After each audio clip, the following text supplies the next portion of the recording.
Good evening, everyone. My name is Andrew Hiskins and I'm the Manager of Learning Services here at State Library Victoria. And it gives me great pleasure to welcome you all on this rather cold spring evening to the Policy Pitch, a joint initiative of State Library Victoria and the Grattan Institute. This seminar is held on the traditional lands of the Kulin Nation, and I wish to acknowledge them as the traditional owners. I'd like to give a warm spring welcome to tonight's speakers, Dr Sara Bice, Professor John Thwaites, Sarah McNamara and Tony Wood. Also to Grattan Institute members and staff and friends of the library. The Policy Pitch is one of a broad range of programs offered by the State Library and by our partners. If you'd like to know more, I'd encourage you to pick up our winter brochure and have a look at what's on that and on our website to keep abreast of the free community programs that we offer. So tonight's topic is about retail competition in the energy sector, and it is featured prominently in current affairs. Two recent events in this ongoing debate are the meeting of retailers with the Prime Minister and the release of the bipartisan review of the Victorian electricity and gas markets led by John Thwaites, who's with us tonight, and an independent panel. Sarah, John, Sarah and Tony, I look forward to hearing your observations about this contentious domain, and I can almost feel the energy in the room. I'm pleased to introduce the moderator for this evening, Dr Sara Bice. Sarah is Deputy Director of the Melbourne Energy Institute. She's a social scientist and Director of Research Translation for the Melbourne School of Government and President-elect of the International Association for Impact Assessment. Sarah has spent much of her career working with communities, corporations and government to reduce the social impacts of mining and extractive projects and improve policy outcomes. She's an award-winning writer and her book, Responsible Mining, is available now. Please join me in welcoming Sarah. Good evening and welcome, and I would also like to begin by acknowledging that we meet this evening on the land of the Wurundjeri people of the Kulin Nation, and to pay my respects to their elders, past and present, and to any elders who may be with us this evening. As we introduce part of our Energy Futures seminar series through Melbourne Energy Institute in partnership with the Grattan Institute, tonight looking at retail competition in the electricity sector and energy price. I am so pleased to see the lights are on. And it's something we really take for granted, isn't it? The lights are on, the refrigerator hums, the telly turns on. For so long, energy has been, for many of us, a very invisible resource that today is becoming much more visible. And a great deal of this increased visibility is due to the noticeably increasing cost of electricity to the everyday consumer. It's certainly why we're here tonight.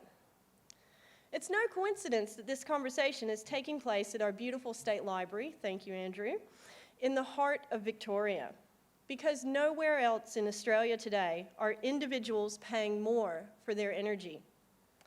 Professor John Thwaites' independent review into the electricity and gas retail markets in Victoria, and you'll hear much more about that from the man himself in a moment, it found that Victorians are paying an average of around 21% more per year for their electricity than the cheapest offer available in the energy market. These prices were much higher than those found in official estimates. And meanwhile, another of our speakers, Tony Wood, and his colleagues from the Grattan Institute, found that Victorians could save a total estimated, are you ready, $250 million a year if the profit margin of electricity retailers was the same as for other retail businesses. And you'll hear more from Tony in a moment as well. The situation has led to calls for urgent attention to a market that was fully deregulated in 2009. We see headlines like those that recently appeared in The Age, noting that the Australian wages are relatively frozen and increasing energy prices are hurting households' hip pockets. The recent release of Chief Scientist Alan Finkel's review into the future security of the national electricity market, to which the Melbourne Energy Institute was privileged to contribute, has sparked ongoing debate over a clean energy target and it's re-emphasized the pressing need to transition to a low-carbon economy and society. We need to look no further than the hurricane-pummeled Caribbean and southern United States, or to the flooding in South India, for reminders as to the climate change context that make tonight's discussion so important. So for now, the lights remain on, but can they remain affordable? To help us contemplate this and other questions tonight, I'm very pleased to introduce our speakers for the evening. And the way that the evening will run will be that John Thwaites will present the findings of his report, and that will then be responded to by our guests Sarah McNamara and Tony Wood. We will then have an opportunity for a facilitated panel discussion before we open up to the audience. So to introduce our speakers. Professor John Thwaites is Professorial Fellow, Monash University, and Chair of the Monash Sustainable Development Institute and Climate Works Australia. John is also the Chair of Melbourne Water, Chair of the Australian Building Codes Board, and Co-Chair of the Leadership Council of the UN Sustainable Development Solutions Network, launched by the Secretary-General of the UN to provide expert advice and support to the development and implementation of the Sustainable Development Goals. If you need a chair, I think John might be your man. He was Deputy Premier of Victoria from 1999 to 2007, so just prior to the deregulation of the market, and a member of the Victorian Parliament from 1992 to 2007, during which time he held several ministries, including health, planning, environment, water, and climate change, and I'm sure his is a name familiar to many of you from Victoria. We're also pleased to welcome Sara McNamara, who was appointed as the Energy Council's General Manager of Corporate Affairs in January 2016. Sara is a corporate and government relations professional with more than 10 years' experience working with policy and regulatory frameworks across the resources and energy sectors. Most recently, she was Chief of Staff to the then Minister for Industry, the Honourable Ian Macfarlane, and prior to that, she worked as a Senior Policy Advisor to the Prime Minister on energy, resources, environment, agriculture, and communications. Sara, and for some of that time, she also headed up its community engagement team for AGL Corporate Affairs, where she worked as head of government affairs as well. This is a woman whose parents are in the audience, and they should be very proud. Sara began her career as a corporate lawyer, and he has a Bachelor of Arts in Law from the University of Melbourne, so we're very proud of that, Sara. And she has also worked as a policy advisor in the Howard government. And finally, many of you who attend Grattan Institute events will know our third and final speaker, Tony Wood, who has been the Energy Program Director since 2011 after 14 years working at Origin Energy in senior executive roles. From 2009 until 2014, Tony was also the Program Director of Clean Energy Projects at the Clinton Foundation. Hillary's book is out now. Advising governments in the Asia-Pacific region on the effective deployment of large-scale, low-emission energy technologies. In 2008, Tony was seconded to provide an industry perspective to the first Garneau Climate Change Review. We have an expert panel for you tonight with plenty of discussion and debate, I'm sure. So without further ado, I would like to welcome Professor John Thwaites.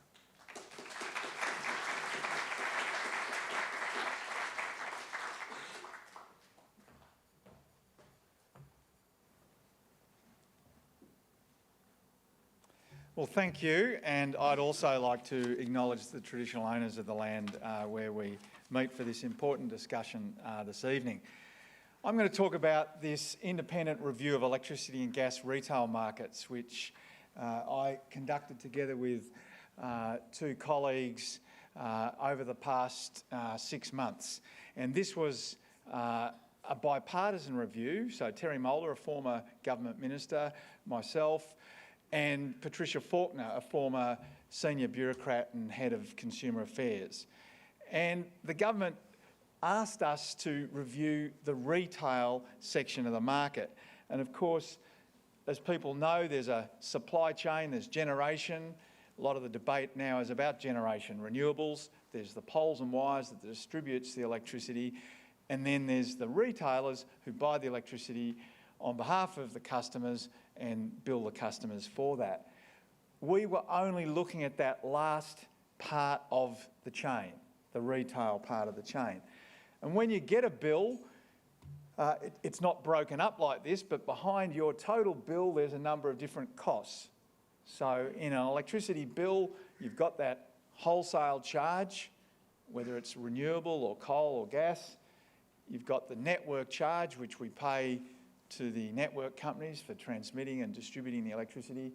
You've got a charge for environmental schemes like the Victorian Energy Efficiency Target or the Commonwealth Renewable Energy Target. And then you've got this area that I'm going to focus on tonight, which is the retail portion of the bill, the retail charge. And retailers, in sending out the bill and calculating that, have two components of their charge. One is their costs, their billing costs, their marketing costs, their costs of keeping customers, and the profit that they make. And that's how that's made up. Now, competition in Victoria was introduced into the retail market in 2002, and it was completely deregulated in 2009. And the intention at the time was to drive down costs and to provide better services for customers. And the basis for that was a view, and I can stand here as someone who was part of the government that had this view, was that this would use the benefits of competition to drive more efficiency. And that was the theory behind it. Now, when we approached this inquiry, we approached it from one overriding consideration, and that is the market now operating in the interests of consumers? And that's the whole purpose of having a market and having competition. We concluded that currently the retail energy market is not doing that. That it is not operating in the interests of consumers. And the first thing I guess we looked at was, well, what's happening to total bills? And if you look at that graph there, that's from Australian Bureau of Statistics. That's the total bill since $2,000 and the increase in that. And since the year 2000 and the increase in that. And what you see there is that since 2000, we've had an increase of 200% in total bills. But interestingly, if you look at 2009, when the market was fully deregulated, we've seen a very substantial increase, and indeed total bills have increased by more than 100% since then. They've more than doubled since 2009. Now that's the total bill, but remember I said the bill is made up of the wholesale costs and the network charges, and without going into this graph in great detail, what that shows at the top is the total bill, and then at the bottom you've got the different components of the bill. The brown, for example, is the network, the blue is the wholesale. What you see there is that there has been some increase in network charges, some in wholesale, but it doesn't explain fully the total increase in bills. And what we identified through our review is that a significant component of this very large increase in the total bill is the retailer's charge. That is what the retailer is charging as a result of their costs and to make a profit on top of the other parts of the chain, the wholesale and the networking. Now, there's been a lot of debate about this issue and a lot of reflection, but what there hasn't been in the past is a lot of investigation of what customers are actually paying. In the past, a lot of the investigation has been based simply on what the best offers are in the market. That is what you could achieve if you got the best offer. But we decided that really we ought to be looking at what people are actually paying. And that's why we conducted a sample survey and then had that reviewed by an organisation, CME, to work out what people, and we took the electricity market, were actually paying. And a lot of our findings were based on that. And essentially what we found from the sample was that the customers of different retailers were paying different amounts, but just to give you an idea of the sample we had, AGL customers were paying in total around $1,518, Origin, about $100 less than that. It was in that range, around $1,400, $1,500. But what we then did was say, let's determine what retail charge they're paying. Out of their total bill, how much are people paying for the retailer's portion of their bill? And that led us to this graph here, which is the retailer's charge on a typical bill in this sample that we looked at. And essentially what that found was that for a typical bill of a customer using about 4 megawatt hours, 4,000 kilowatt hours, which is a typical customer, the retail portion of that bill was $420, which was around the same amount as the network charge and considerably more than people were paying for the generation of the electricity, which is a somewhat surprising result, because I think if you went out and asked most people, they'd think that most of their bill was going towards paying for generating the electricity, not for what they're getting from the retailer in terms of having the bills sent to them and buying the electricity on their behalf. And nationally, most of the debate has been about the cost of the networks, the distributors, the cost of the poles and wires. And you've heard all the stories about gold plating. And what we concluded was, yes, there's been some increase in Victoria, but really that so-called gold plating, the big increase in network charges, was actually happening in New South Wales and Queensland. And in Victoria, it appears we have, as one important component of our high prices, a large retailer charge. And when we compared Victoria to other states or indeed other countries, the retailer charge was pretty significant, and that shows for Victoria more than 10 cents a kilowatt hour going to the retailer charge out of a total kilowatt hour charge of maybe 35, 36 cents a kilowatt hour. And then next to Victoria, you see other states, New South Wales, South Australia, Queensland, less than Victoria is paying in the retail charge. And then if you compare it to countries in Europe, it appears that we're paying considerably more here for the retail portion of the bill. And when we broke that up by individual retailers in this sample, that graph shows on the left AGL and then Origin and Energy, the largest retailers. You'll see that the large retailers are towards the top of the retailers' charges, and there are the other retailers there. But also on that graph, what you'll see is those horizontal lines. And the bottom horizontal line there you'll see is the ACT regulated retail charge. How much the regulator in the ACT said was appropriate for a retail charge in the ACT. And I think from memory that was around $120, that sort of level. Significantly less than the sort of retail charge the typical customer is paying in the market in Victoria of around $400.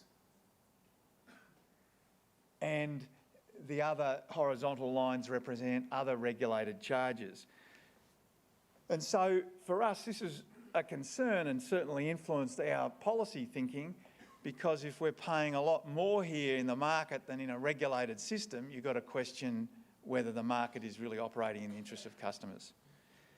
Now, another interesting reflection is to compare the amount we're paying for these retailer charges on an electricity bill to a water bill. And on the right, you'll see the breakdown of a typical water bill, and it might be a bit hard to see, but that orange colour on the top left, in a typical water bill of just over $1,000, a customer's paying about $80. for the retailer's charge in sending out the bills and obtaining the water. Whereas in the electricity system, it's around $400. Now, there'll be discussions and arguments about all the different figures, but the conclusion we reached is that the difference between water, for example, and electricity is so stark that you've got to question whether the current system is working in the interests of consumers. And the other thing that we looked at is, well, what's the difference between what people are actually paying and what the best offer is? Now, what we found is that overall, on average, people were paying 21% more than the best offer. And in dollar terms, on average, that worked out to $294. But interestingly, you could sort of categorise people in different groups, and on the left is the low-saving group. There appears to be a group of about 30% of people who are participating in the market, and the gap between what they're paying and the lowest offer is relatively small, $84.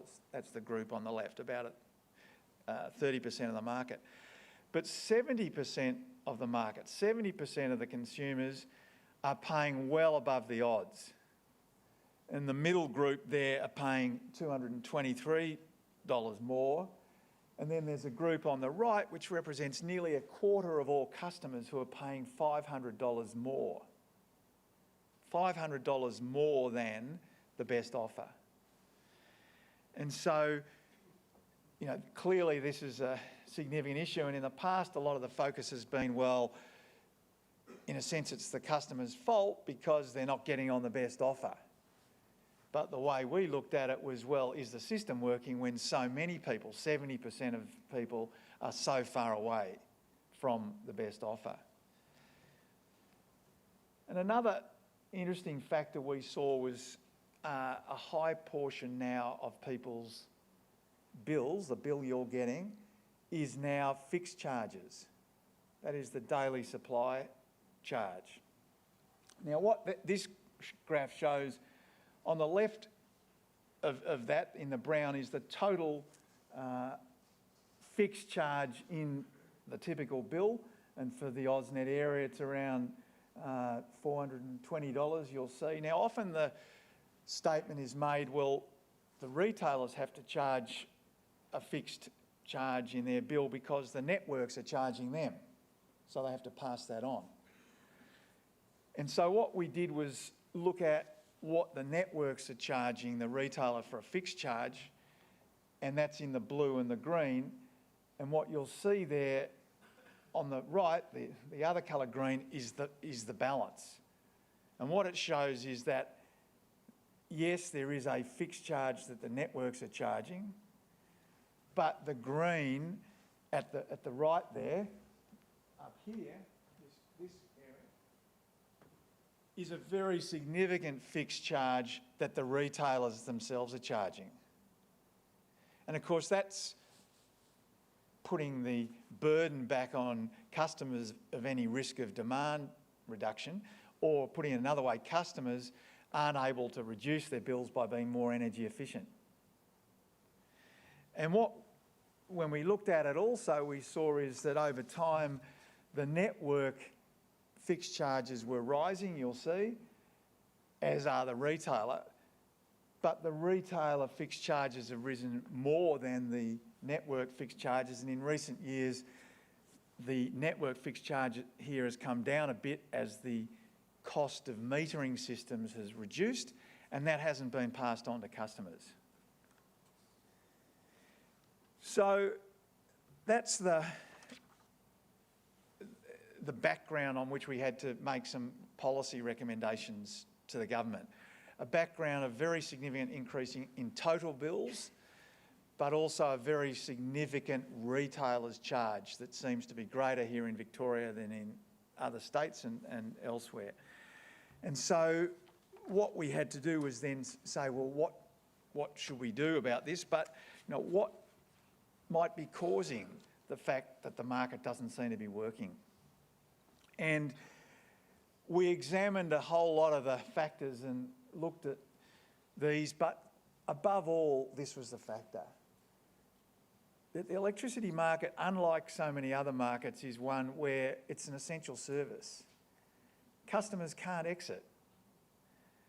And so if price goes up, you can't say, well, I'm not having that anymore. You just have to keep paying.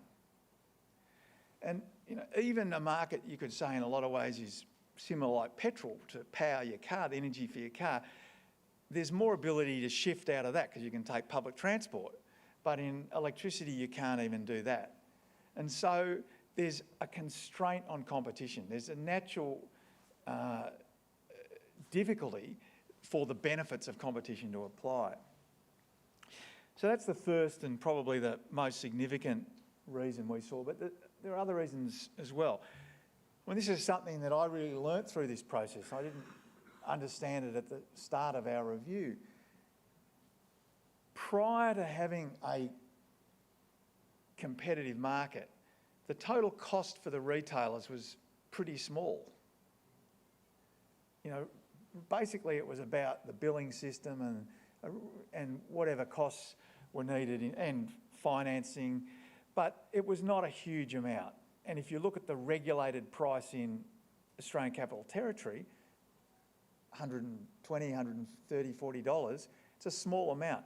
So it wasn't as though there's a huge amount of fat to reduce by introducing competition. And yet when we introduced competition, we introduced a whole series of costs on the market, namely the marketing costs, the customer acquisition and retention costs. So for example, these switching sites that you see, someone's got to pay for them. The way it works in these commercial switching sites is that you go on and you go and you find a new retailer. The new retailer has to pay the switching site for that. It can be very expensive. Now, who pays for that? All the consumers end up paying for that. And when we actually looked at what costs retailers were incurring, we saw they have increased very substantially as a result of competition. And some retailers are spending an enormous amount just on trying to get customers or retain customers. So that was the second thing. The third aspect to look at here is the structure of the market, where you had a market with three very large retailers, AGL Origin and Energy Australia, that are vertically integrated. That means they generate the electricity as well as sell it. They have some significant competitive advantages over the smaller new entrants. And in our view, based on what we saw, there was not a huge amount of competitive pressure on the big three from the small new entrants. And part of that was because of the structure of the market. Then the fourth thing about energy that makes it difficult for the market to operate is that actually energy is very hard to visualise. It's not like petrol. When you go to the petrol station, you know what you're getting. You're paying $1.30 a litre. You fill up at the time and you drive off and you know how far you've got. With an electricity bill, you have to know what the daily charge is, the fixed charge. You have to know what the variable charge is per kilowatt hour. You have to know how much you're using and maybe when you're using it. And you have to be able to work all that out in your head. And then you get a bill every couple of months, which you probably don't look at because now you've got a 30% discount that says you pay on time and you pay automatically deduct out of your bank account. So most people actually don't engage in the way they do when they buy petrol. It's much harder to engage.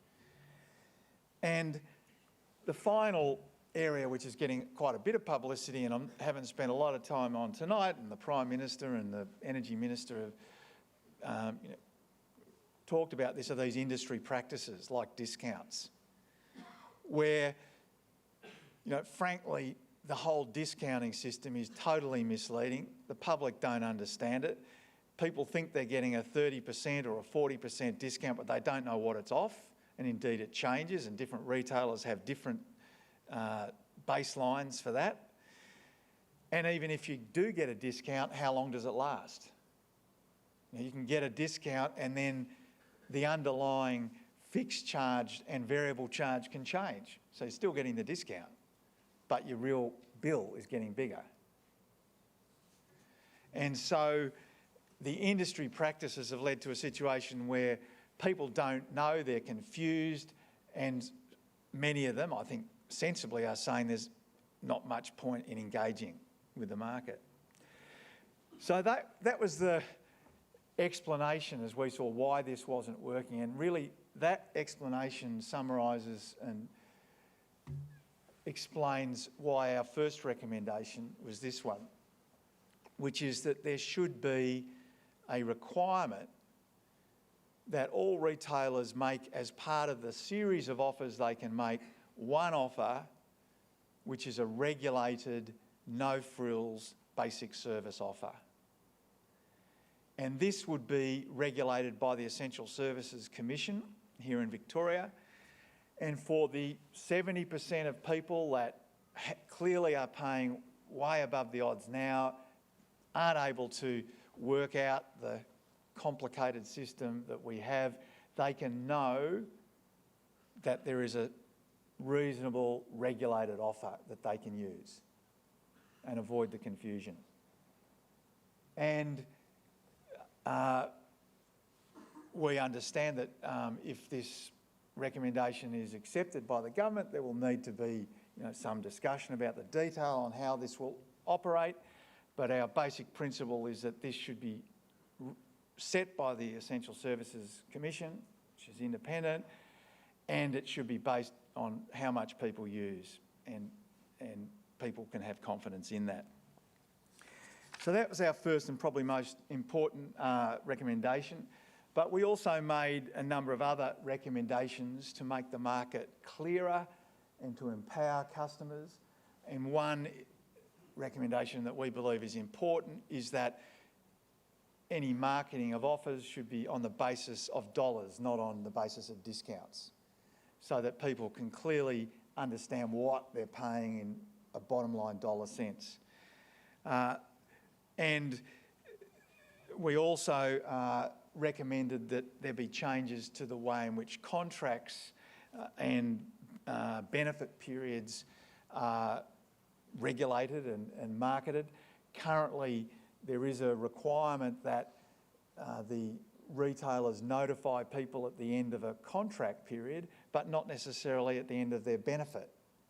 And more people are on evergreen contracts now, which go on, but they might have lost their benefits. And so we're recommending that there be some reforms there to make it much simpler and clearer for customers.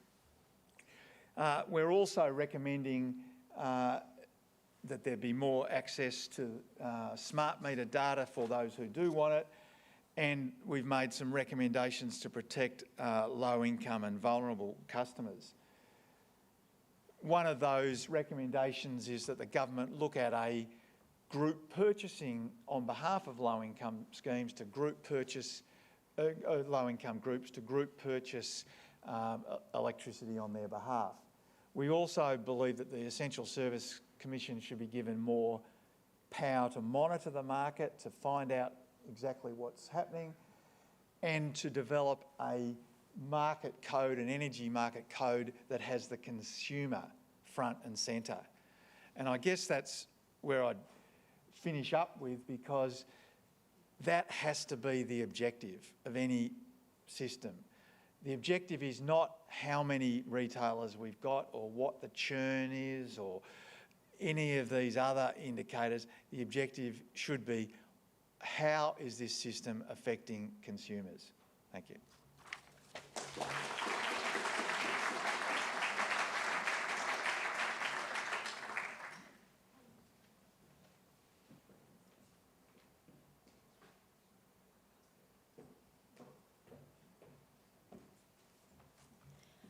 Thanks, John, and thanks very much to the Grattan Institute for inviting me to speak tonight. It is actually true that my parents are in the audience, and whilst I'd like to think that they're here to hear me speak, I think they're also here because, like all of us, they're worried about the rising cost of their electricity bills. And there is no doubt, and the industry doesn't resile from the fact that this is a really big problem for average consumers, particularly in the Victorian market. But there are 3 points I'd like to make to you here tonight in relation to that issue. And the first point is really simple. The problem of rising electricity prices in this state is not to do with the behaviour of retailers. It is because of the volatility in the wholesale market that we are seeing and the ongoing supply issues we have in Victoria and elsewhere in the NEM in relation to the supply of reliable baseload energy. We know that the closure of the Northern Power Station in South Australia and the more recent closure of Hazelwood here in Victoria, Hazelwood punched a 20% hole in the baseload generation capacity of this state. That leads to massive volatility issues in the wholesale market, and one thing that retailers have to do that is really important, and it forms part of their retailer charge, and it is hard to price accurately when you're looking in retrospect at how retailers have behaved, is wholesale market risk. And that is an increasingly difficult issue for retailers to grapple with, and the cost of prices in the wholesale market are a key cause of rising prices here. Now, what is the answer to this? The answer does not lie in re-regulating retail prices here in Victoria. We know as an industry that we have suffered 10 years of policy uncertainty at a federal level, and that needs to stop, and the sooner the better.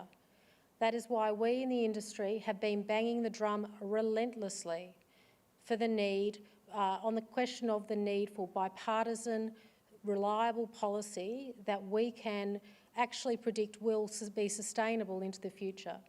We believe we have a suite of policy options that represent something the industry can work with on the table now in Canberra, and we're hopeful that we'll get to a place where there will be bipartisan support for all of the recommendations in the Finkel review, including the clean energy target or a replacement for it. However, so what we really do want to see is that really strong federal policy support to enable the right investment in the market, because when we don't have the right investment signals, and policy certainty is what enables investors to have the confidence to invest, then we're not going to get investment in the new reliable generation that the system here in Victoria so desperately needs. The second point I'd like to make is that it's really important that energy retailers and the energy industry as a whole is able to continue to be flexible and to innovate for the new energy future that we're facing. We all know that we're looking at an energy future where people want more engagement with their energy services, where people have more solar panels, more batteries, where there is a lot more intermittent wind and solar generation coming into the NEM, which makes all of it more complex. And we know from AEMO's recent report that that complexity is starting to mean that we have real supply issues coming down the line soon. So what we need to do is make sure that our energy market has sufficient flexibility to be able to respond to those demand issues that are certainly coming down the line in the future.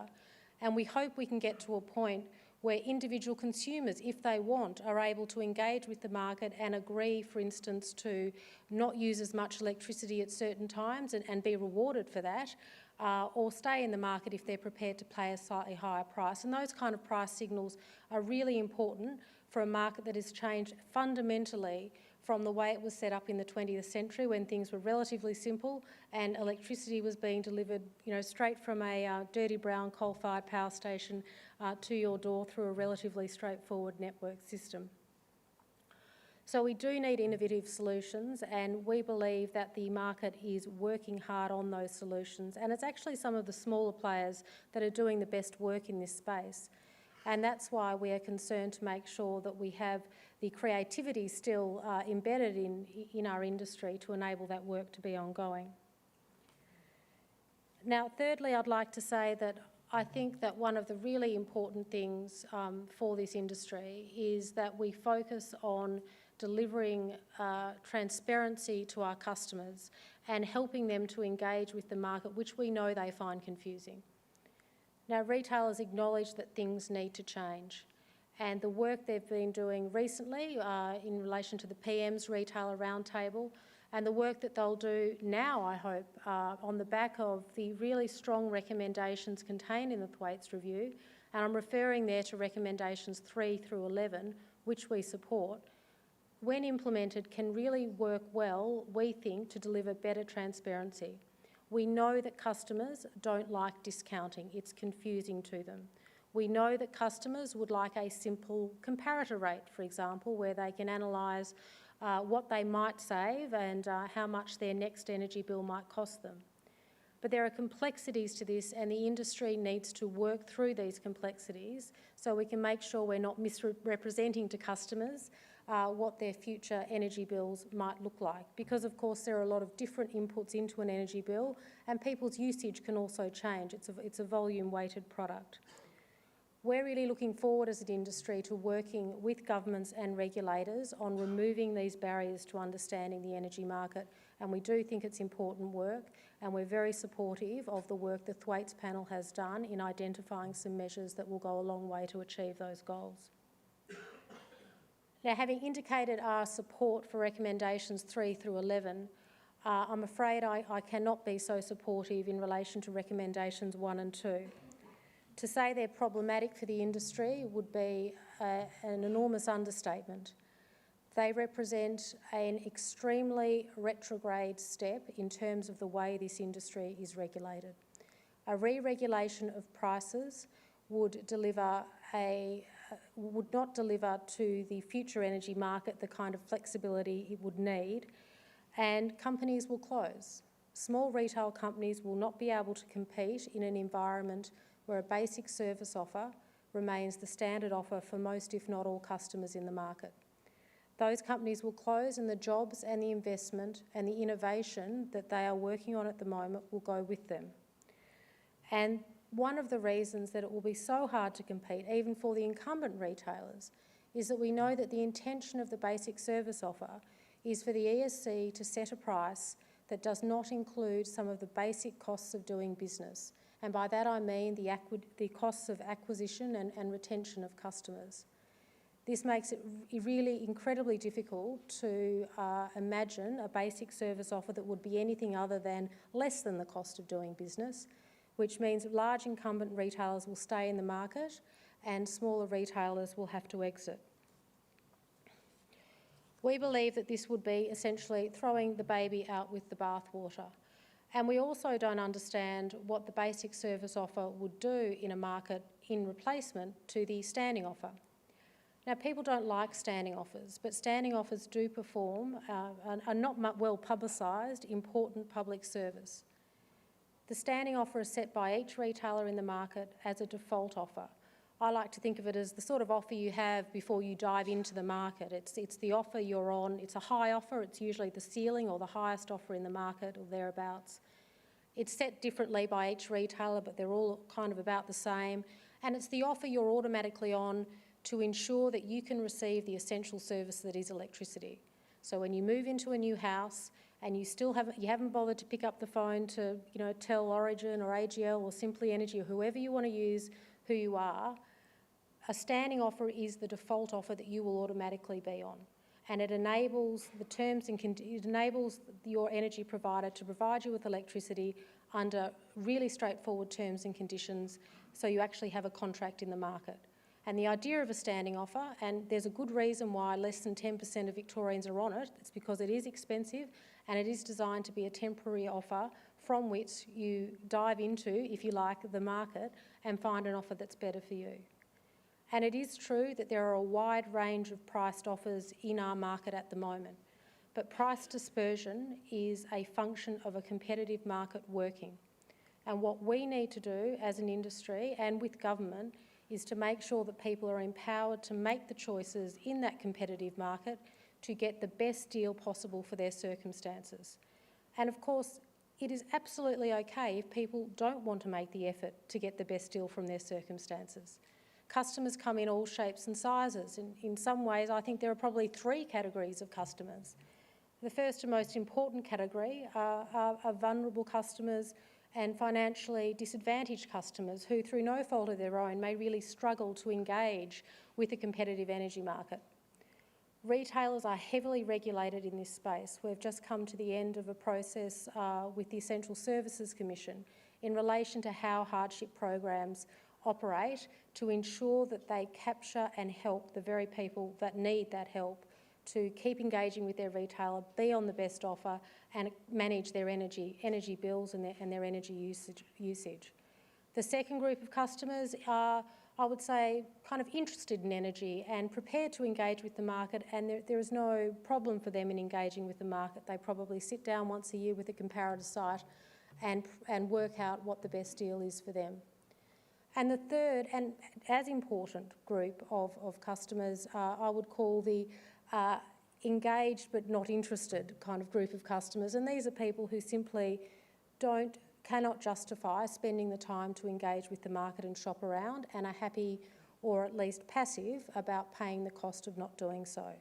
And that's okay too, because you're not obliged to be involved in a competitive market any more than you're obliged to be involved with where you shop for your supermarket groceries. It's entirely up to you whether you want to buy your bread and milk at David Jones Food Hall, at Coles or Woolworths, at Aldi or at Costco. And that's appropriate in a competitive environment where you have a range of choices. So in conclusion, I'd like to say that as an industry, we do support the recommendations of the Thwaites reports 3 through 11 in terms of making sure that our consumer protections framework really works to the benefit of all customers. However, items 1 and 2 of the recommendations are really, really problematic, and we are actually doing some analysis ourselves in the Energy Council, and we will be putting out a report by Oakley Greenwood in the next few days, which actually picks apart some of the assumptions that the Thwaites report relied on when it talked about retail margins and other behaviours in the market. It is really difficult to look with any accuracy at what retail margins actually are, but published data by publicly listed companies such as AGL and Origin, which are independently reviewed by auditors, suggest that their actual margins on a $1,400 bill are about $250, not $423, as the Thwaites report has suggested. And this is a really important distinction, because if retail margins are actually in a more sensible range, then the justification for re-regulating and killing a market and driving out retail businesses and all of the innovation they bring does no longer exist. And we would really encourage the government to look closely at those recommendations and understand the unintended consequences that implementing recommendations 1 and 2 would bring. Because if the government feels that it might be responsible for energy prices at the moment, it will certainly be 100% responsible for them if it itself is setting the prices. And to set that price with the volatility we have in the wholesale market in particular is a very brave game to play, I would suggest, and we would be very concerned about a regulator's ability to be able to do that with any accuracy. Thank you.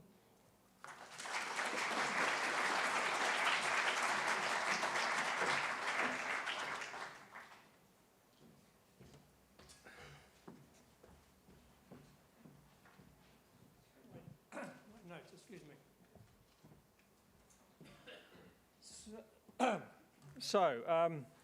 Firstly, I should point out for anybody who may have been a little confused by the way we introduced a couple of things before, is that Grattan has an ongoing relationship with the State Library across all of Grattan's activities, and we have regular events, public pitch issues like this tonight.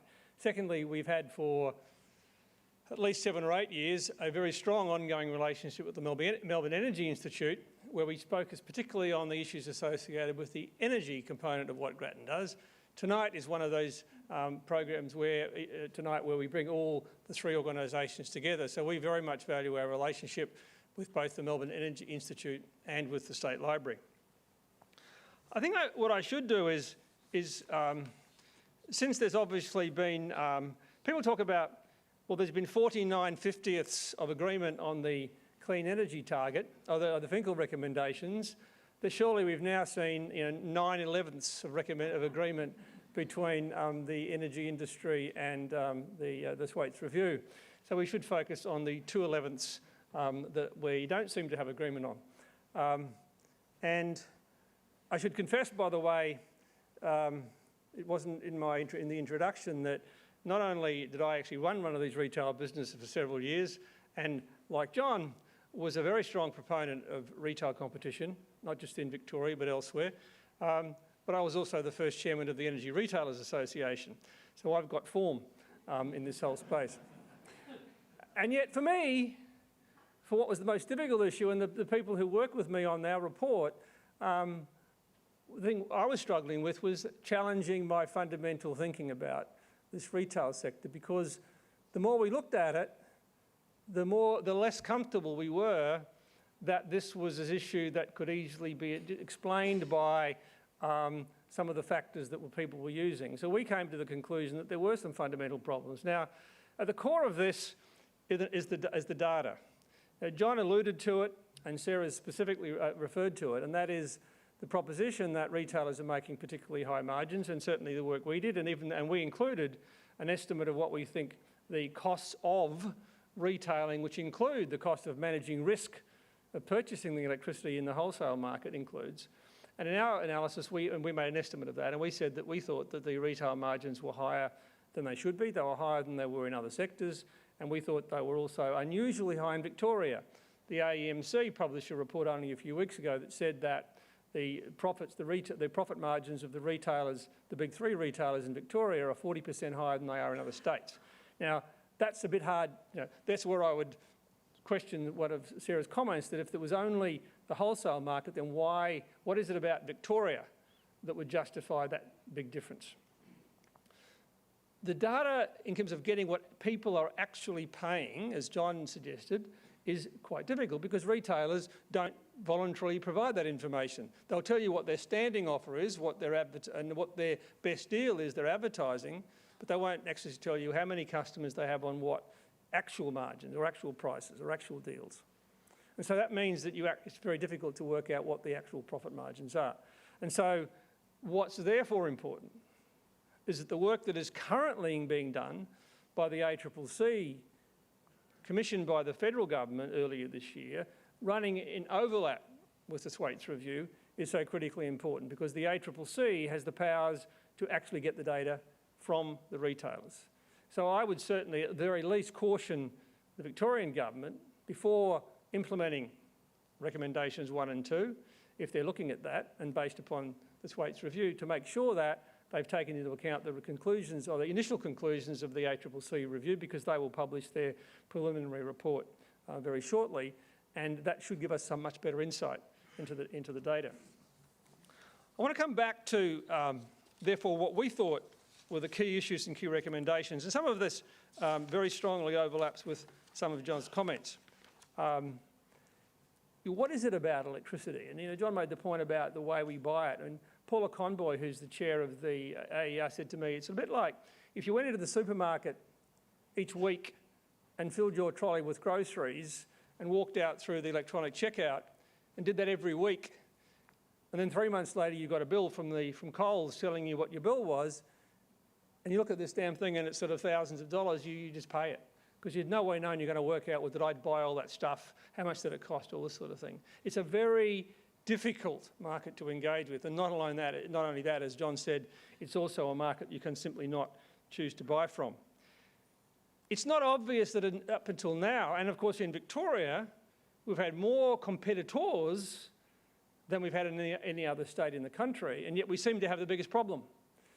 And it's not obvious to us, not only are there issues to do with price, but there's not been that much innovation.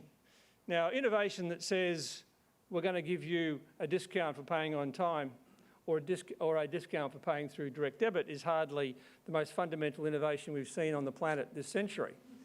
Or, as some of the stuff I was certainly involved with doing, offering people magazine subscriptions or things like that, or RACV memberships. I mean, they're fun to have, but they don't really go to the heart of the product, because the product is the product. It's a very homogeneous product. And some of the innovation just makes it more complicated. When we've spoken to people about this work, just about everybody you speak to has their anecdote about how difficult they found it to engage with the market. Sarah made the point, you'd think it'd be pretty simple for smart people. Well, you better know how to run a spreadsheet and because it actually turns out to be not as simple as you'd like to think it should be. We don't have simple comparator rates, and it's very good news that the retailers have agreed to do that in their discussions with the Prime Minister. But, you know, I know lots of people who've said to me, well, you know, I've got to look at my daily demand charge, I've got to look at these different peak and off-peak charges. The discount, as John said, sometimes is off one of those and not both, and how do I... It is actually quite difficult, and people who even know this sector have just given up in frustration. One issue that John pointed out, which I think is particularly important, is that question of people who are disadvantaged, vulnerable customers, as Sarah described them, or on low incomes, for example. And that is the case that most states in Australia, including Victoria, the state government pays out hundreds of millions of dollars to provide support via various forms of rebate. Some of them are fixed dollars, some of them are percentages, to those customers on concessional payments. And yet, many of those customers aren't on the best deals. So what's happening is that the government is basically passing that money to the retailers. Now, you'd say, well, surely the answer would be to make sure that a requirement that all people on concessional payments are on the best deal. Turns out that there are some tricky regulatory issues here about what's called full and informed consent that sounds a bit peculiar when you think about it in this context, but you might think about other contexts where it does make sense. And that is that you can't force people to go on the best offer. If they don't actively, with full and informed consent, choose the best offer, then you can't force them to have the best offer. So there's some important... Now, there are things that can be done to fix some of these problems, but they do require changes in the regulatory structure, and the retailers do have an argument in those cases that the regulations need to change, and they're not necessarily... It would be unfair, arguably, to accuse retailers of gouging, in that case, the government, for what's going on here. So I think and finally, the thing I would make in this space is that this issue has been emerging for a while and has been recognised for a while.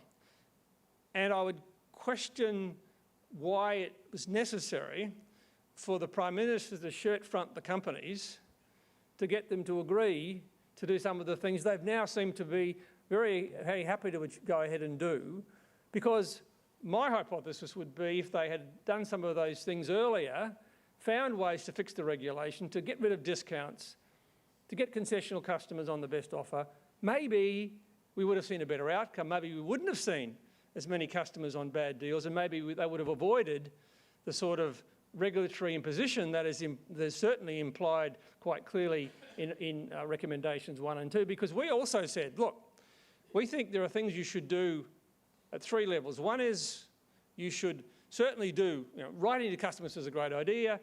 Most likely it won't last very long. Yes, it overloaded the Energy Made Easy website for a while, but that's not going to last, I don't think. Secondly, there are some structural things you'll do which will last, hopefully. The sort of things I've just been talking about, and basically our recommendations 3 through 11 of the Thwaites review. Do those, put them in place, and then monitor this. Because thirdly, the basic service offer, which conceptually we think is a good idea, but needs to be, if we're going to proceed with that, with a great deal of caution. Because we do need to make sure that the potential innovation in those product areas Sarah's mentioned are not killed off too early. We do need to make sure that the way these things are put together is done very carefully. And I'd say our argument would be, have that weapon in place, do the work in thinking about how it might be designed, but do those other things first, because it's still possible we could actually get a better result without such a heavy-handed approach. Thank you.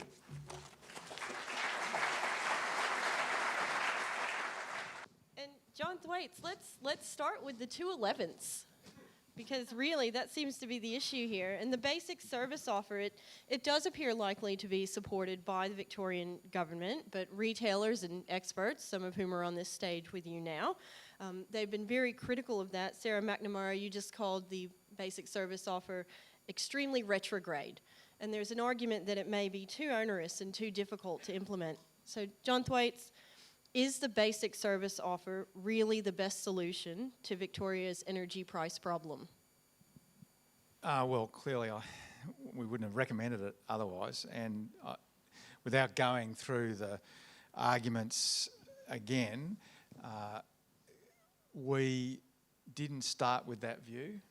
We didn't start, I can assure you, that was not where we thought we would end up when we started. And it's a bipartisan panel, pretty experienced panel. It was really only after looking at the way the market is operating, but more than the way it's operating, the essential nature of the market. We came to the conclusion that simply by making all these other changes, 3 to 11, yes, you would improve things, but you weren't going to change that fundamental structure, which was that it's an essential service, people couldn't exit the market, and the amount of savings from the old regulated system weren't able to be matched or offset because of these large competition costs, costs that we're imposing on the system. Sarah McNamara, you want to come in here? Yeah, look, firstly, I'm interested to hear you say, Sarah, that you think the Victorian Government will support recommendations 1 and 2. That's certainly a bit of new news, I think, for the industry at this point. We have been informed by the government quite appropriately that they will go through a detailed consultation process and issue their response to the Thwaites panel report by the end of the year. Now, more recent media reports are suggesting that the government may, without consultation, decide to support in principle all of the recommendations of the Thwaites report. And as an industry, and I think generally as consumers, we should be concerned if the government were to take that step. Because even if the basic service offer is an appropriate solution, and I hasten to say that John and I will agree to disagree on that, to implement that without any consideration of the alternatives or any forensic cost-benefit analysis to identify unintended consequences and costs to Victorian consumers is frankly not a wise course of action for any Victorian government. And we want to take the time to work with the Victorian government through each of these recommendations and make sure they are equipped with all of the information about the impact so they can make the right decision. Tony Wood, I'll bring you in here because you've consistently argued over the years that the market needs to be allowed to demonstrate its effectiveness. And now there's a question about the market being allowed to continue in the form it has been since 2009. How long do you think we should wait for that market to demonstrate its effectiveness? And should Victorians be asked to wait in light of rising prices? I think there's those of you who have lived on another planet wouldn't have noticed the debate going on between the current federal government and AGL about the Liddell Power Station. There is a dynamic in the energy system at the moment, and maybe more broadly, that markets are crap. Basically, they don't work. Privatisation was a waste of time. It's too expensive that we need to basically renationalise the system. And the beginnings of it are already being seen in South Australia, in Canberra, in New South Wales and so forth. And in Queensland, of course, they still own it all anyway. So, and so I think we would be fundamentally quite nervous about that because we think the underlying principles that were established back in the mid-90s about markets being a primary source of good outcomes is still true. So when we look at this retail sector, and you come, and you look at it, and we saw, many of the conclusions John reached, particularly that fundamental one about do the benefits from competition outweigh the costs of competition? Now, John's conclusion is that they don't. Ours is that they don't seem to, but maybe they might yet. Now, I think that's a very interesting way of sitting on the fence, and I can feel the splinters coming through my trousers as I do it. But I guess the concern for us is is unintended consequences. Because in the energy sector, we've seen many responses to diagnosis of a problem, which has created more problems. And you say, oh, why do we have to fix that, right? It's a bit like you take medicine for something and the side effects of the medicine are worse than the original problem.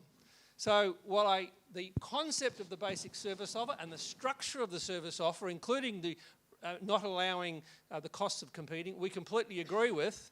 But what we're nervous about is whether we really need that medicine quite yet, and have we really understood the problem, and have we really made sure that we can do this in a way that's going to not cause unintended consequences. Now, I don't think that's something that needs to take a long time. And for example, in particular, the analytical work from the ACCC will tell us a lot more about some of the analytical work that both John has had input on and we did some work on.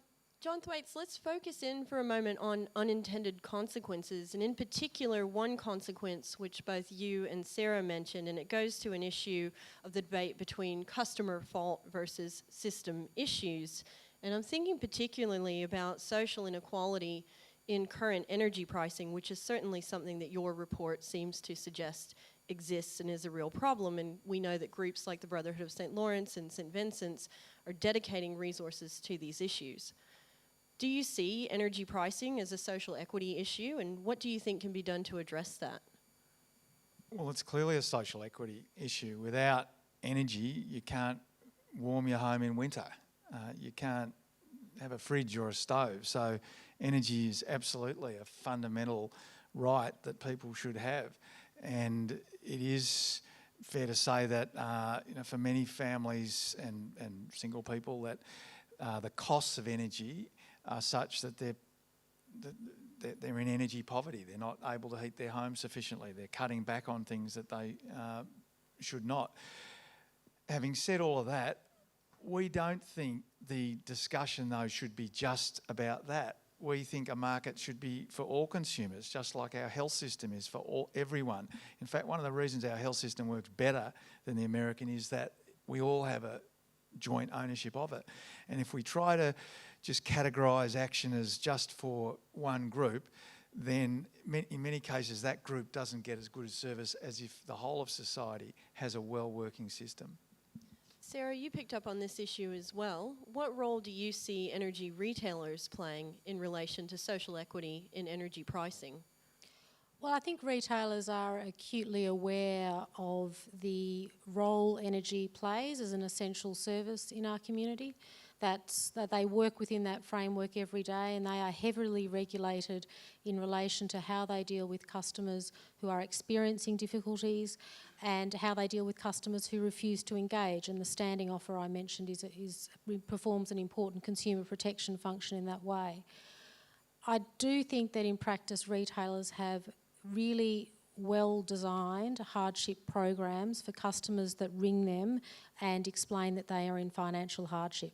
Quite bespoke programs actually, with various degrees of assistance and referrals to financial counsellors and the like, because retailers, it's in their interests to keep people engaged and able to pay some if not all of their bill if they're going through a tough time. But even before you get to that hardship program, there is absolutely which there is no barrier to entry to other than being in hardship. Your retailer is going to offer you any number of assistance measures if you ring and say that you're having trouble paying your bill. When I get my next energy bill, if I rang my retailer and said, gee, I've just lost my job, the Grattan Institute thing didn't go very well and I got the sack or whatever, and can I have an extra couple of months to pay my bill, or can I pay 50% now, 50% in a month? I guarantee you any retailer is going to agree to that because they want you to be engaged and talking to them about your circumstances. Now, retailers aren't community service organisations themselves, but they do recognise the essential nature of the service they're providing, and they do work really hard to make sure that they can keep some form of energy supply going to households, even those who are in real financial strife.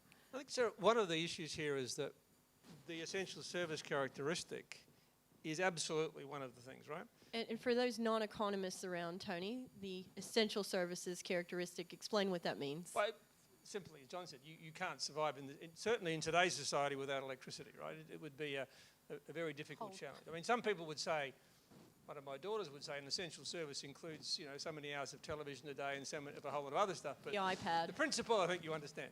So I think there's another issue, though, that is there are other elements around electricity that are quite challenging in terms of how we engage with it. And, if people... One of the interesting questions here is, let's assume that we deal with people on low incomes and vulnerable customers in a way that would be maybe more effective than we've done today. And as I indicated, and I think the energy industry would like to fix, is the regulatory impositions, the way that works. Even John's suggestion of putting all that to tender or something, right? If people choose not to, is there any reason why there should be intervention? One argument is, well, why would you do it or anything else? But the thing is that even in things like mortgages, the industry did come up with simple comparator rates to make life a whole lot more simple. I think there are some challenges with electricity in the way, A, we buy it, as John described, and B, the complexity of comparing, so that, 80% of Australians, according to Choice, think electricity bills are the biggest household problem they've got, and yet 50% of them haven't changed retailers, even though they actually know that they could save the sort of money John was talking about. So there is a question as to why should there be intervention. What is it about this thing where people are worried about electricity but don't do anything about it? Well, I'd like to jump in on that, because I think this has been one of the problems, that people have blamed the consumer and had this attitude, oh, it's their fault, they're not interested. And Sarah said, oh, there's this engaged but not interested consumer. People can't justify spending their time. They're happy about the cost. Well, they're not happy about the cost. And what they're doing is they're making the assessment that the amount of effort and time that they have to put in does not necessarily lead to a better outcome, because in so many cases we've seen it doesn't. They lose the benefit of the discount after a period. The fixed charge or the variable charge changes. And if you want to see what people really think, there was a poll yesterday, the media poll, where 85% of people in this poll said that they supported some form of government regulation of electricity prices, and 5% opposed. So, I don't think there's this overwhelming feeling out there that we're happy with the system. I think it's quite the contrary. And I think the idea that we should set up a system and blame the consumer for the faults of the market is fundamentally flawed. And Sarah McNamara, you want to come in there, and then I'm conscious that we have a room full of consumers out here with questions of their own. Look, I'll just be very brief. The industry does not want to blame consumers. This is not a blame game, but people are entitled to engage or not engage with the market. What we need to make sure we're doing is ensuring that there are no reasonable barriers to people who are not encumbered or unable to engage with the market to engage. And if you can't be bothered, then that's okay too. It's not a blame thing, but if we make one basic service offer the price for the vast majority of the market, people are going to find that price is not as low as some of the cheap offers in the market, and it will do absolutely nothing to fix the other inputs that come into your retail price from the wholesale market and network charges, which will continue, in particular in the wholesale market, to be extremely volatile. So your bills may not come down even with a basic service offer implementation. So now over to you, audience. We have some roaming microphones. We've got quite a few hands going up. We'll ask when you ask your question to be as brief and direct as possible. And if there's a particular panelist you'd like to hear from, feel free to direct your question to that panelist.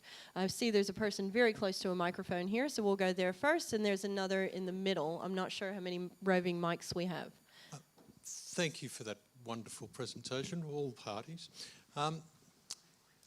The last time I saw, there are something like 4,000 offers available in Victoria. And if it takes me 5 minutes to digest every offer, that's 20,000 hours. And the last thing I saw was on those 4,000 offers, they only last about 6 weeks. Then they change. They're always changing. How, as a consumer, do I have time to examine all those offers to select the best one for me? Well, I think the best advice that we like to give consumers in the industry is that the easiest way to check that you're on a good offer is to have a copy of your most recent bill and to go to the Energy Compare website run by the Victorian Government. Not one of the comparator sites that's a commercial one that you may be getting a less clear idea of what's what depending on the commissions being paid. Go to the Victorian Energy Compare website with a copy of your bill. It will not be the most fun 10, 15 minutes of your life, I'm sure, but you will get a snapshot then and there of what's available in the market. And my advice would be then every 6 months or 12 months to check in and make sure that you're still on the kind of deal that's at that better end of the range of cheap offers. One of the suggestions has been, I think, in principle agreed, but is slightly complex to implement by the retailers, is one that wasn't, I don't think, on John's list, and that is the idea that on your bill you would have one of those QR codes, and then what you would do is basically scan that. And in theory, at least, apparently this is working in the UK, that would then, because one of the complexities in this is that unless you've been able to go back into your bills and work out what your actual consumption has been, it's very hard to answer the questions you have to answer when you look at these online services, right? Now, the theory is that will do that for you. Now, I haven't seen the detail of that, and Sarah may have a bit more insight as to how practically effective that could be, but if it was available, that seems to me one of the things that might help break through the complexity of how do I work out, well, if I just bought the electricity next year that I bought last year the same way, how much would I save, right? Look, certainly in the recent meetings with the Prime Minister, the Minister and the Treasurer and the Deputy PM, we have discussed and committed as a group of retailers to looking into the portability of consumer information, so you don't have to sit there with your bill, and if there is an easier way to do it, and a QR code was one option raised by the Minister, which I understand occurred in the UK, then we'll certainly look to implement that. But there's a lot of technical detail as to our ability to do that. And the difficulty with energy is accuracy in terms of how you're predicting what your future bill will be like. And we need to make sure that people's consumption data can be an accurate predictor, if you like, of their future consumption. And that's a really hard thing to get a handle on. So we're working through those issues now. John Thwaites, to give you a chance to come in here, your own report demonstrates that there are significant savings to be had for those consumers who are plugged into the market. How do you think we can encourage more Victorians to be active energy consumers?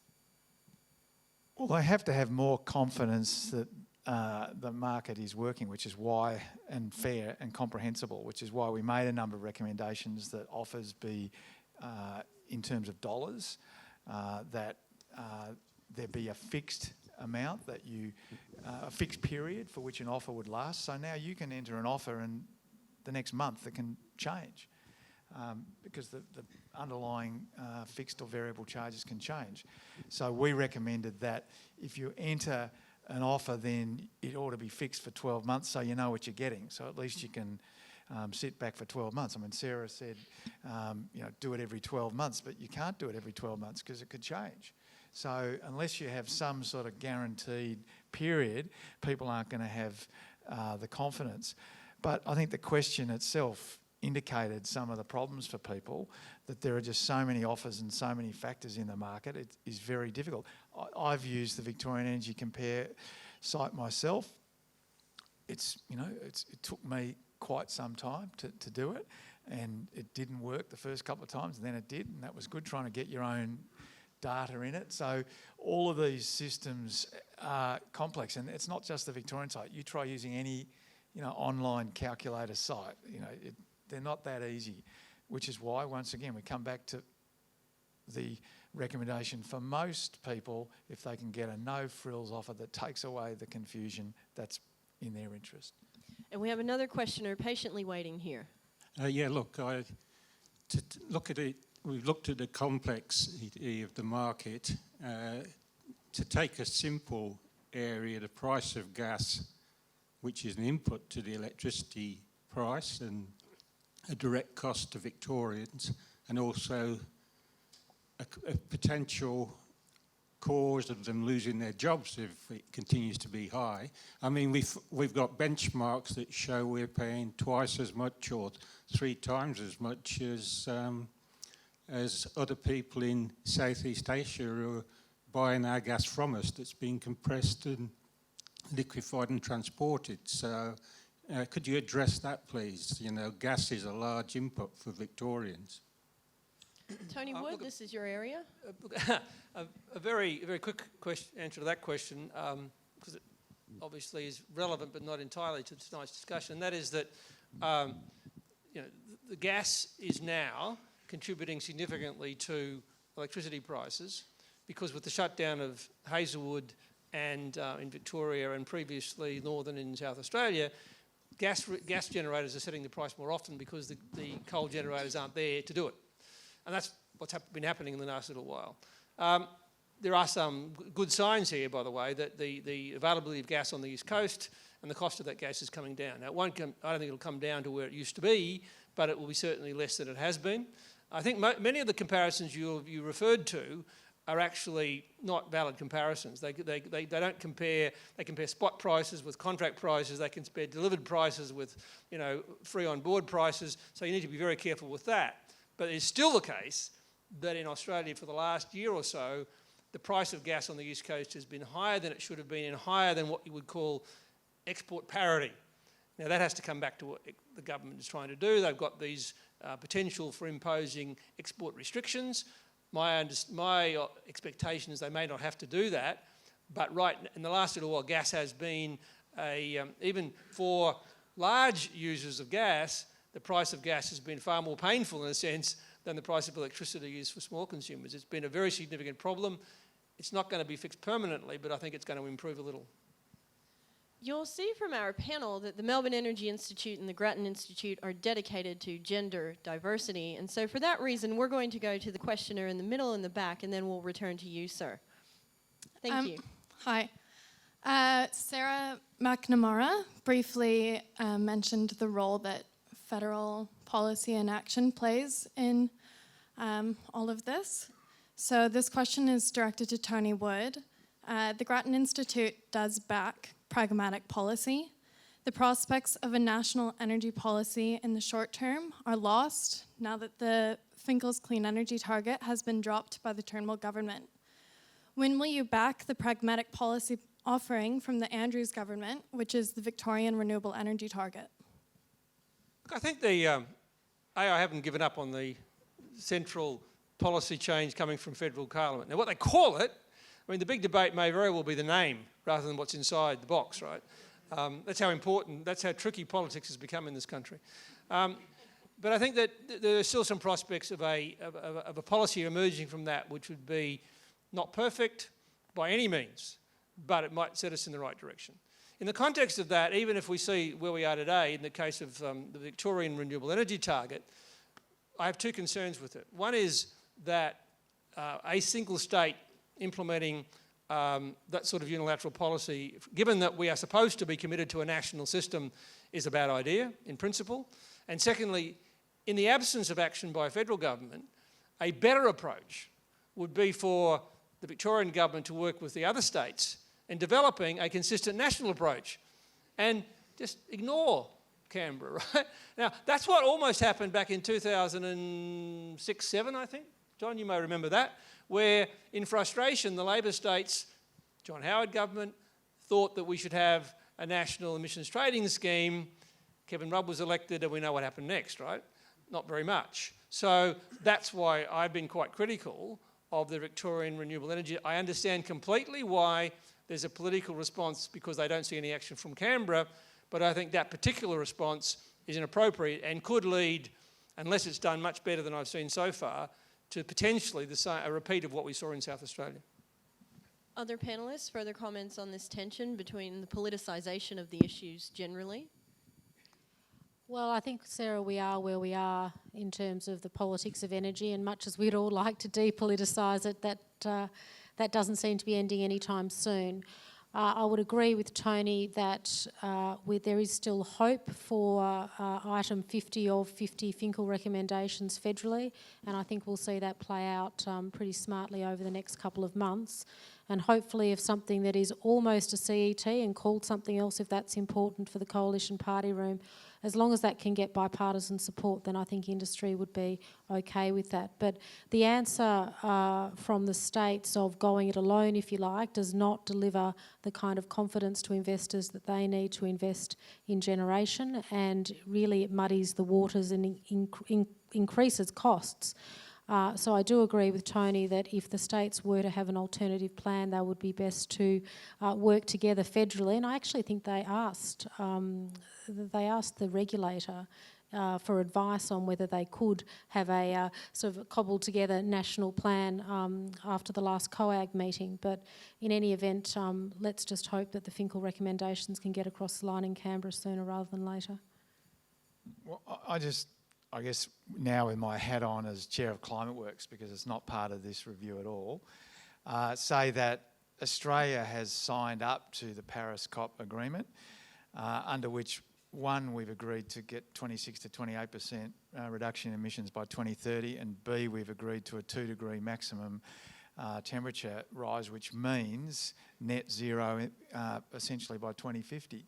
Now, you can't do that and not take very substantial action to decarbonise our electricity system. And I think what we're seeing in the USA and in Australia is states saying that we're going to do what we can to help achieve this national and international goal that has been set. And it's very easy just to say, oh, we'll sit back and wait for national agreement or bipartisan. If we do that, nothing will happen. And the reality is in the USA, if it wasn't now for California and other states taking action, they'd be going backwards. And I might say in Victoria here, we set up the VRAT when I was a minister here. That actually got renewable energy going at the time. The Howard government said no, that the fact that this was coming on.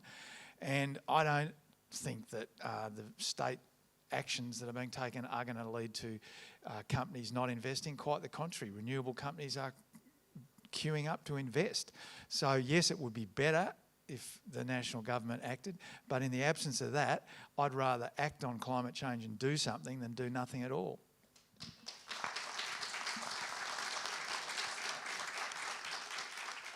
And we are conscious of your time and that this is a debate that could continue, and also that there's quite a queue of questioners, but I'm told we have one final question over this direction, and it's terribly hard to actually see you folks. So thanks very much for the presentations, and to Melbourne Energy Institute for organising this event.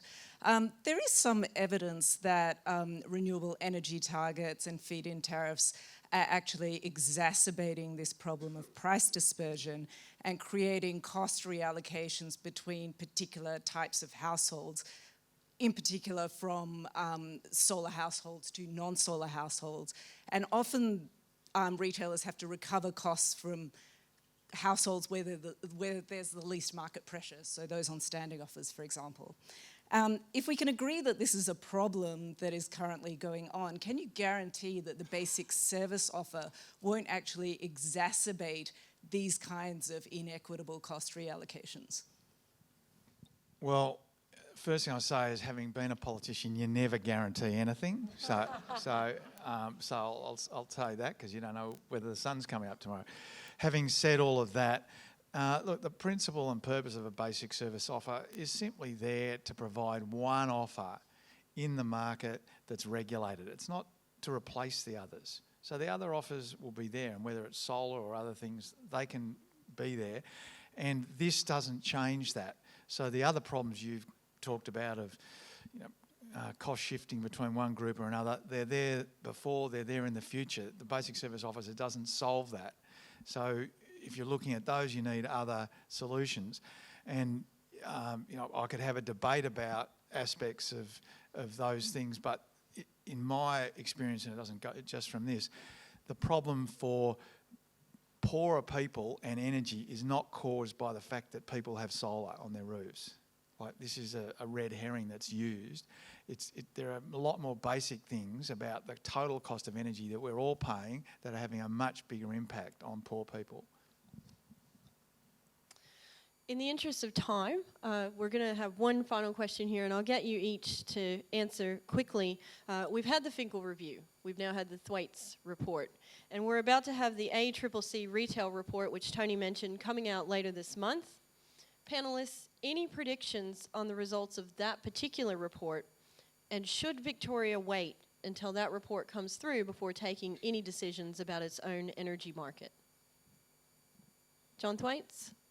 Well, can I emphasise that it's not my job to tell the Victorian government when or what to do. Like, we've given them the report and it's up to them. And I mean, someone made a comment that the Victorian government had made a decision in relation to it. I'm not aware of that. I don't believe they have. As far as I know, they've said that they're going to consider it, and there's a process that they're going through. And I know we had a day that I think Sarah attended, and with a number of others, where we spoke about it, and there was a consultation about it, and I think they're undergoing discussions. So my answer to that is I don't think that the Victorian government, it's not my role to tell them, but just in timing, my understanding is the ACCC report comes out in a few weeks. 27th. So, I doubt whether there'll be a decision before then by the Victorian government. And any predictions on the ACCC report or findings? Well, I've got, once again, none at all in terms of I've got no knowledge. However, the AMC, which hasn't been at the sort of the radical edge of this discussion, has already come out and said that Victoria is paying higher retail costs than other states. I'd be surprised, given that they found that and we found that, if the ACCC didn't have something like that. That's not based on knowledge, but just based on logic. Sarah McNamara, any predictions? Well, unlike John, it is kind of part of my job to try and tell the Victorian government what to do. With that in mind, yes, I think the Victorian government should wait until the interim report of the ACCC is released. Now, it goes to the Treasurer on the 27th. It'll probably be released sometime after that. Do I know what's in it? No, I don't. To the extent that there are higher prices in the Victorian market, one suspects that volatility in the wholesale market in Victoria may be a pretty significant input into that. But the difference with the ACCC report, and with the greatest of respect to both the Grattan Institute and the Thwaites panel in relation to their work, the ACCC has been able to compel from retailers 10 years' worth of intricate data in relation to how they are pricing their energy services. And those data sets have not been made available to either the Grattan Institute or the Thwaites panel in their work. So I think we may see some really interesting results out of the ACCC, and the Victorian government would be, in my humble opinion, very well advised to have a look at those and enjoy the benefit of that data that we're all looking forward to receiving. Tony Wood, any further predictions? Well, firstly, I think that the work that's been done by the ACCC should not be a one-off. No matter what happens out of this, it should be, I'm not saying it should be done every couple of weeks, by the way, but I mean, it's not unusual in other sectors that are controversial in terms of pricing for the ACCC to collect data. It's a bit more difficult in some areas because you don't have pump prices like you do for petrol, right? But I think it's essential, because otherwise you end up with this very difficult discussion where we don't really have the data to have the proper debate that we've been talking about, right? Now, my suspicion is that what we'll find is a bit of both, like most things, right? What we'll find is that the margins are unusually high in Victoria retail compared to what retailers provide. Some of those trends that John talked about are difficult to explain, I think, because of I don't think the wholesale issue seems to explain all of that. But it wouldn't surprise me if the margins, instead of being 15, 16%, were 9 or 10%. That's still higher than I would think is going to be justified. I also suspect the ACCC will find that there are other issues within the energy market about which they're concerned, such as the vertical integration and the concentration of power in the wholesale market. And there are people who are, some of you may know, who are quite concerned about vertical integration and whether that's an anti-competitive in itself. So there'll be important issues to emerge from that. I think practically and in principle, it would make sense for the Victorian government to wait. Now, the trick here might be that what we see is only a preliminary report from the ACCC with indicative numbers, which, and doesn't actually cut through to the very point where there's a degree of disagreement here tonight. So in that case, that will be more difficult to do. Our recommendation is to absolutely get on and do these other things and use the threat, if nothing else, of the basic service offer for the industry to get its act together and prove that it's not necessary. Wouldn't that be a good outcome? I'm not so optimistic about that. We'd love to end on notes of optimism, but Tony didn't allow us to do that tonight. But I will ask you to just a little bit pregnant. Yeah. Just join me in thanking our panellists tonight, Professor John Thwaites, Sara McNamara, Tony Wood. And we would like to thank you all for coming on behalf of the Grattan Institute, the Melbourne Energy Institute, and our wonderful hosts, the State Library of Victoria. Thank you for your time, for your enthusiasm, for your energy. Wishing you all a lovely spring evening with warm homes and cheap prices on energy bills. Thank you.